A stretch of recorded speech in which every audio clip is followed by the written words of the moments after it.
नमस्कार मित्रों, आज हम लखनऊ एहमा मऊ में हैं, जो कि एक बहुत ही ऐतिहासिक जगह है और आज का दिन बहुत ही ऐतिहासिक है। कल नागपंचमी थी और नागपंचमी के दूसरे दिन यहाँ पर एक दंगल होता है। जी हाँ दोस्तों, दंगल तो वैसे पूरे हिंदुस्तान में बहुत सी जगह पे होते हैं, लेकिन यहाँ का दंगल कुछ स्पेशल है। वो स्पेशल इसलिए है क्योंकि यहाँ पर महिलाओं का दंगल होता है। जी हाँ, महिलाओं का दंगल, आपने बिल्कुल सही सुना। ये दंगल पूरे विश्व में समझ लीजिए प्रसिद्ध है। जी हाँ, क्योंकि पिछले 200-250 सालों से ये दंगल चला आ रहा है। इसका जो शुरुआत थी, मैं आपको आगे मिलवाता हूँ यहाँ की पूर्व प्रधान विनय कुमारी जी से। विनय कुमारी जी नमस्कार। नमस्ते। हाँ, हम यहाँ पे आज आए हैं, हमने बहुत सुना था इसके बारे में, तो इस दंगल के बारे में हमें कुछ बताइए। ये कब से शुरू हुआ, किसने शुरू किया? अब पहले तो मैं बता नहीं सकते हैं। पहले मेरी अजिया सास जो है जनाका करती थी, फिर उसके बाद बिलासा करती थी मेरी सास, और अब उसकी बाद मैं कर रही हूँ। अब ये साथी सब हैं और कुत्ती भी लड़ी जाती। जब तक ये साथी नहीं रहेंगे मैं अकेले कर नहीं सकती हूँ। और अब जो है तो मैं समूह चलाती हूँ, और समूह का मेरा जो पहला है समूह, तो उसको ब्रह्मदेव नाम है, उसमें मैं अध्यक्ष हूँ। और फिर मेरे समूह के मैं कलेक्टर जो है ग्राम संगठन है, उसको महिला संगठन अजीका नाम है, उसमें मैं अध्यक्ष हूँ। तो मेरी महिलाओं में समूह की और सब मोहल्ले की मिलकर एक कार्य करती हैं।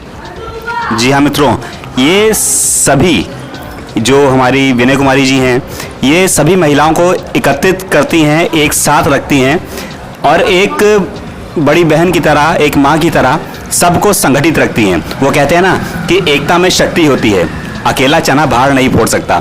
तो इसी तरह हमारी विनय कुमारी जी भी इस पूरे कार्यक्रम को तैयार करती हैं सब लोग के साथ मिल के। इनके और भी बहुत सी साथी हैं, जैसे आपका नाम क्या है? रामकली जी। तो आप भी बहुत समय से यहाँ पे लड़ रही होंगी, आपको कैसा लगता है दंगल यहाँ का? बहुत बढ़िया लगता है। तो इसके बारे में कुछ बताइए, आपके क्या विचार हैं, कैसा कब से आप इसमें दंगल लड़ रही हैं? हाँ, पुराना दंगल है, बहुत पुराना है। अच्छा। हाँ, 7 पीढ़ी से लग रहा है। अच्छा। 7 पीढ़ी से लग रहा है। हाँ, बुढ़िया लोग मर गए, हम लोग तैयार हो गए। अच्छा, तो मतलब दोस्तों 7 पीढ़ी हो गई हैं, 7 पीढ़ियों से ये दंगल चल रहा है। और आज भी दादी जी बिल्कुल आप देखेंगे कि कितनी जोश के साथ और हिम्मत के साथ लड़ती हैं। लेकिन इसके साथ साथ एक चीज़ और है, क्या भविष्य में ये जो हमारा दंगल है, जो एक पौराणिक तो नहीं कहेंगे, लेकिन एक हमारी जो परंपरा है जो कई 100 सालों से चली आ रही है, क्या वो आगे बढ़ पाएगी? आपको क्या लगता है? 200 साल ये पुराना है। शाहजहाँ की बहुरिया ने लगवाया है, बादशाहों का है। और का जो है आज भी यहाँ की बेगम बिलवती, आज विनय कुमारी है और रामकली भी है।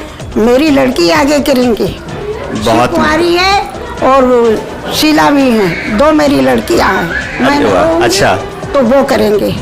बहुत बढ़िया, ये बहुत अच्छी बात है, क्योंकि हमें अपनी परंपराओं से हमेशा जुड़ के रहना चाहिए। हमारी भारतीय संस्कृति भी यही बताती है कि हमारी जो परंपराएं हैं उन्हें हमेशा जिंदा रखना चाहिए, क्योंकि हिंदुस्तान की जितनी भी परंपराएं हैं वो हमें एक दूसरे से मिल के रहना, एक दूसरे के साथ जुड़े रखना, सुख दुख में एक दूसरे का साथ देना सिखाती हैं, है ना। तो इसी तरह से जो दंगल है वो भी जिस तरह से आप बता रहे थे कि यहाँ पे हारने वाले को भी इनाम मिलता है और जीतने वाले को भी इनाम मिलता है, तो ये बहुत अच्छी बात है कि जैसे कोई हारता है तो उसे भी इनाम मिल रहा है, जो जीत रहा है उसको भी। तो इससे किसी का मनोबल गिरता नहीं है। हाँ, ये है कि ये लोग जो है इनके लड़का बच्चा जो रहेंगे तो ये सब खेल कूद करेंगे, और जो ये इसमें मक्का उपहार है तो ये हमारे लड़की करेंगे, हमारी दोनों लड़की करेंगे, चाहे छोटी करे चाहे बड़ी करे। ये जितना उपहार है वो सब वही देंगे। अच्छा। हाँ, वो आज भी तैयार हैं। जब हमें मिला सम्मानित किए गए थे तो अखिलेश ने मुख्यमंत्री रहे तो उसने पूछा ताज होटल में कि बिटिया मम्मी नहीं रहेंगी तो कौन करेगा, तो कहें दादा हम करेंगे। तो कहने आप ड्यूटी करोगी कि ये करेंगे, कहने हम सरकार से छुट्टी मांग करके करेंगे, हम अपनी माता जी का पूजा जरूर करेंगे। अच्छा, ये बहुत अच्छी बात है कि आपके बच्चे भी इसे आगे बढ़ाने की हिम्मत रखते हैं और वो इसको खुशी से एक्सेप्ट भी करते हैं कि नहीं, आप नहीं होंगे तो कल हम इसको आगे बढ़ाएंगे और इस परंपरा को जीवित रखेंगे। तो इसके साथ और भी बहुत सारी चीज़ें हैं, जैसे इसकी मान्यता भी बहुत सारी हैं कि इसमें आध्यात्मिक मान्यताएं भी हैं कि इसमें हमारी हम माता जी आती हैं और माता जी सभी को आशीर्वाद देती हैं, लंबी आयु का आशीर्वाद देती हैं, घर परिवार में सुख शांति बने रहने का आशीर्वाद देती हैं। तो उसका मतलब क्या मतलब वो अध्यात्म है इसमें?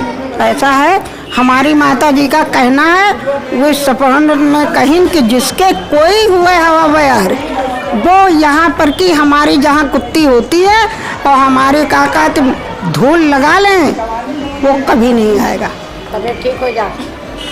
अच्छा, तो मतलब इसकी मान्यता है कि जो जहाँ पे हमारे जो जंगल हो रहा है वहाँ की धूल जो होती है वो उसके कुश्ती के बाद इतनी पवित्र हो जाती है कि उसे हम अपने माथे पर लगाएं तो उसकी किसी भी शरीर में किसी प्रकार की कोई बीमारी मतलब नहीं रहेगी, जो होंगी भी तो वो भी हट जाएगी। हाँ, हर महिलाओं पर देवियों की वासा रहती है। माता जी का कहना है कि तुम कार्य करो और मैं उपकार करूँगी, आपके हाथ कुछ नहीं, मैं दूंगी शक्ति। जी, ये बहुत अच्छी बात है कि हम अपनी परंपराओं से जुड़ के हम अपने देवी देवताओं को भी याद करते हैं। और वैसे भी तो धरती माता होती है और माता को प्रणाम करना कोई बुरी बात नहीं है, माँ के तो चरणों में जन्नत होती है और धरती माता को हम अपने माथे पे लगाते हैं। उसके बाद आप लोगों का जैसा आशीर्वाद रहता है उस जंगल का, उस माटी को अपने सर पे लगाना तो बहुत पुण्य की बात है। मुझे भी आज ये सौभाग्य मिला, मैं इसके लिए बहुत बहुत कृतज्ञ हूँ आप लोगों का। माता जी का कहना है कि ये एक पर्दा निशान है, बाहर हमारी महिलाओं कुत्ती नहीं लड़ सकती, ये नवाबों का मेला है। तो ये शरीर तो छोड़ देने बेगम साहब, मतलब हम ये जो है पर्दा नशीन है, बाहर हम लोग नहीं कर सकते कुत्तियाँ। अच्छा, जैसे ये कहा जाता है कि बेगम नूरजहां ने शुरू किया था, तो ये नूरजहां जो दिल्ली में जो थी ये वो उन नूरजहां ने शुरू किया था। जो दिल्ली में थी शाहजहां की बहू, उसने शुरू किया और यहाँ जो है नवाब रहा उनकी लड़की का नूरजहां नाम रहा है, वो बेगम साहब यहाँ से नहीं करवाते। अच्छा, जो यहाँ की बेगम थी उनकी बेगम का नाम भी नूरजहां था। अच्छा, उनका भी नाम नूरजहां और इनका भी नाम नूरजहां। तो लेकिन ये कैसे कि मतलब दिल्ली में वहाँ पे शुरू उन्होंने करवाया और प्रथा यहाँ पे ही होती रही, क्या यहाँ पे वो कभी आई थी कि यहाँ पे देख के गई या वो उन्होंने क्यों शुरू करवाया, ये कुछ आप बता सकते हैं? हम नहीं बता सकते, जितना हमारी सास बताई नहीं है मैं उतना ही बता सकती हूँ। जैसे मोती कर रहे हैं, ओगी जी का देते हैं योजना, वैसे काका तो वो भी करती होंगी। अब ये तो मैं नहीं बता सकती भाई, बादशाहों की राह तो वहाँ से दिल्ली से सामान आई है तो लखनऊ में आई हमारे राजधानी में, तो यहाँ भी बांटा जाता है, ऐसे वो भी करती होंगी। जी जी, बिल्कुल बिल्कुल, ये तो बात है। उस समय क्या रहा होगा ये तो बहुत सारे लोगों को नहीं भी मालूम, क्योंकि काफ़ी चीज़ें तो अनसुनी हो चुकी, गायब हो चुकी है। जितनी हमारी सास ने हमको बताया है हम वो ही बता सकते हैं। चलिए, कोई नहीं, धन्यवाद। हम बाबूजी से मिलेंगे और बाबूजी से पूछेंगे कि ये इनके बारे में हमें कुछ बताएं, इस जंगल के बारे में। बेगम साहब हैं, बेगम साहब नूरजहां बेगम साहब उजीरगंज थाने से आई। किसको हाँ, उजीरगंज थाना है, वहाँ गए तो आउटी रहा है तो तंबू तनिके आवट रहा है, तंबू रहा है, जैसे डोली नहीं बनाए जाते ले जाते हैं, डोली के अंदर बैठ कोई देखे नहीं पहुँच रहा है। यहाँ कुइयाँ बनी हुई, अब तो खुद गए कुइयाँ खुमा, एक सन्याना जुरखो बनावा जाता है, वहीं में बैठी रहा, कोई मना ही नहीं जा सकता है। लेडीसें जहाँ बैठी रहा दंगल लड़े वहाँ लेडीसें सब लड़ती रहे, गरियौती रहे, तो कोई एक पैसा कोई अधन्ना यो इनाम देती रहा भैया, इसके अलावा नहीं, इसके अलावा वही फिर डोलिया में बैठ के चली जाती रहे। है ना, जितना हम जाने बग्घी से उठी रहे। अच्छा, तो नवाब साहब की जो बेगम थी वो बग्घी से अपनी उनको लेके आते थे और वहाँ पे वो बैठ के वो देखती थी और जो जीतने और हारने वालों को कुछ इनाम वो दे के फिर वो वापस चली जाया करती थी। ये बैठी रहा है, हम एक पैसा वो अधन्ना दिए नहीं है। अच्छा अच्छा, आपको भी इनाम मिला था? अरे वाह, क्या बात है। तो वो क्या रखा हुआ आपने अभी आज? कहूँ पड़े हुए हैं, हाँ पड़े हुए हैं, अरे पता नहीं। हाँ वो अच्छा अच्छा, ये तो बहुत अच्छी बात है। वही के अलावा वही के पर दमड़ी चांदी की रहा है। ध्याला जो है वह चांदी का उर्दू लिखा रहा है। अच्छा अच्छा अच्छा, पढ़े हैं, संभव ये नहीं पता है। हाँ मेरे वही एक चित्र रहा है दमड़ी। हाँ हाँ, पहले दमड़ी चलती थी, 1 आना 2 आना हाँ दमड़ी पैसा, दमड़ी ध्याला तो चांदी के ही रहा है। अच्छा, दमड़ी। हाँ दमड़ी उर्दू लिखा रहा था।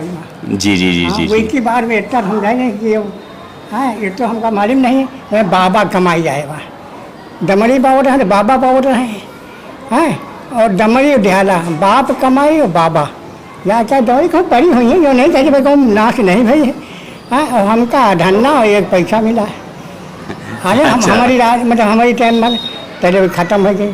फिर उनके जो है लड़का उनकी दुल्हन राजा श्रीरामपुर की आई, जो श्रीराम था कचहरी कुमार जो बना नहीं है राजा श्रीरामपुर, तो वह उन्हीं कोठी है। तो उनकी बहुरिया बेगम साहब खुमा भी है, तो उजीरगंज थाने में भी है। भाई हम तो नौकर रहे ना भाई, हम काफ़ी दिन नौकरी उनके अपना गुलामी खेल या बात नहीं कही। बेगम साहब खुमा तो हमको वो देखे नहीं। बेगम साहब? हाँ बहू बैठे हुए थे, आप बैठे है बांधे यहाँ बैठे है, वही बनते कहाँ है और ये हमसे कहती रहे। ऐसे बात हो रहा है, वही उनका आवाज़ नहीं सुन मिलता है। अच्छा। हाँ वही बनते कही हैं, वही हमसे कही हैं फलाने जो काम करा दिए, फलाने जो इनाम दियो, देखो ऐसे सब चलते रहे। उन बेगम साहब कोई देखे नहीं पावा है। अच्छा, मतलब वो डोली के अंदर से ही, बग्गी के अंदर से ही देखा करती थी और अपने ही किसी आदमी से या जो भी उनकी औरत साथ में होती थी। जी जी जी, जो बाई जो काम कर, जो एक तरह से बांदी बोलते हैं उनको। हाँ बांदी बोलते हैं। अच्छा अच्छा, बांदी उनके पास एक नहीं करती रहा है, वो बांदी सब काम होता है उनका। मतलब वो अपनी बांदी को देती कि भाई ये पैसा उनको दे आओ, तो वो दूसरों के जरिए वो आप तक या किसी और तक पैसा पहुंचवा देती थी। ऐसे कम क्या था, बस ठीक ऐसे ही रहा करते। तो मित्रों, ये देखिए बहुत अच्छी और बहुत पुरानी बात इन्होंने बताई और इन्होंने बताया कि इनके पास भी आज भी वो दमड़ी जो पैसे वो उस समय दिया करती थी वो आज भी रखे हुए हैं इनके पास। जो उस वक़्त जो बेगम साहिबा पैसे या जो चांदी के या सोने के जो सिक्के जो होते थे, जो दमड़ी या कुछ भी वो उनका जो मन होता था वो अपने इच्छा अनुसार दे दिया करती थी। और एक बहुत अच्छी बात इन्होंने और ये भी बताई कि वो खुद नहीं आती थी, वो अपने किसी सेविका को दे देती थी। सेविका को बाबा जी क्या बोलते हैं? बांदी। वो सेविका को उसका बांदी बोला जाता था। तो वो उन्हें देती थी और वो आके जो पार्टिसिपेंट होते थे या जो भी वहाँ पे लोग होते थे उन्हें वो पैसा या जो भी इनाम होता था वो दिया करती थी। तो आज तक या जब तक वो रही तब तक किसी ने भी, जो बाहर का कोई भी व्यक्ति उन्हें देख नहीं सकता था। तो ऐसा होता था पहले। तो मित्रों, ये हमें बहुत ही अच्छी और बहुत ही बढ़िया बात सुनाई मिल रही है। ये देखिए, ये हम आपको आज बहुत ही एक्सक्लूसिव कुछ चीज़ें दिखा रहे हैं कि जो उस वक्त उन्होंने दी थी। कैमरा आप पास में लाइए। यो पैसा हमका मिला है, जो पैसा है अभी भाई। ये देखिए, बहुत पुराने पैसे हैं जो बाबूजी को या इनके पिताजी को या इनके सास को उस वक्त मिला करती थी। अब ये देखिए, ये कितना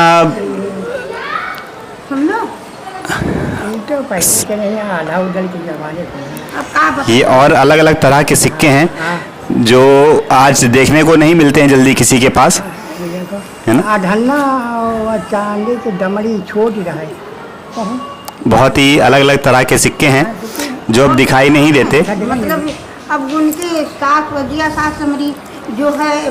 तो मित्रों, बहुत ही बेहतरीन सी चीज़ हमें आज यहाँ पे आके देखने को मिली है ये सिक्का है पहले का। ना बिटिया तो अब ये सिक्का हमका दी नहीं खबर देखिए हरी गई है ये सिक्का है। कि बिटिया लोग खर्चा तो दोस्तों आज हम इसको यहीं पे समाप्त करते हैं, फिर से आपसे मुलाकात होगी, तब तक के लिए जय हिंद, का धन्ना जय भारत। चवन्नी